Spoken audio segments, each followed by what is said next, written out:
Est-ce que vous pouvez nous parler du rôle que vous avez dans ce film? C'est le rôle d'un... En fait, c'est l'histoire de deux frères. L'autre frère est interprété par Benoît Poelvoorde. Et Benoît est un punk, le plus vieux punk à chien d'Europe. C'est comme ça qu'il se déclare.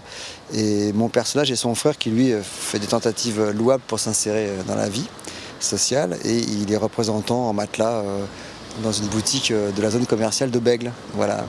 Et il va connaître une réalité assez commune en France en ce moment, à savoir qu'il va être viré. Il va rejoindre son frère dans la rue pour faire la révolution. Voilà. Alors ici, vous jouiez une scène ici, dans ce restaurant ici.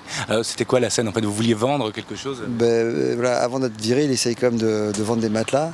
Et il fait un peu le tour des commerçants qu'il connaît, dont le restaurant chinois. Il essaye de vendre un restaurateur chinois un matelas, et tout en protestant, en disant que les Chinois n'arrêtent pas de nous vendre beaucoup de produits et on n'arrive jamais à vendre nos produits.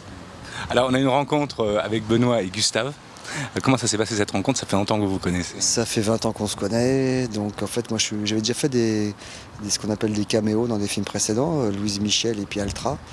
Et puis voilà, assez naturellement, ils m'ont proposé ce film-là et j'étais très content. J'ai beaucoup d'admiration pour Benoît et Gustave, c'est des gens, c'est des vrais artisans, ils sont très intuitifs. Ils créent des situations de comédie, mais à chaque fois, ils nous y poussent sans vouloir qu'on travaille ni qu'on construise des gags, entre guillemets. Donc c'est vraiment intéressant. Voilà. Ils donnent le sentiment d'être anarchisants dans le travail. En fait, pas du tout, ils savent très bien ce qu'ils veulent. Et c'est très plaisant. Moi, je suis très content de faire ce film. Le décor est magnifique, somptueux.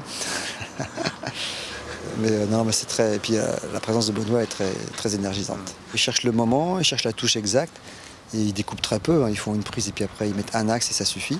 Puis des fois ils la refont pas, des fois ils la font plusieurs fois comme tout à l'heure, en fonction de ce qu'ils veulent, des couleurs qu'ils veulent. Et puis il y a beaucoup d'acteurs amateurs, c'est très, très plaisant de bosser d'acteurs amateurs.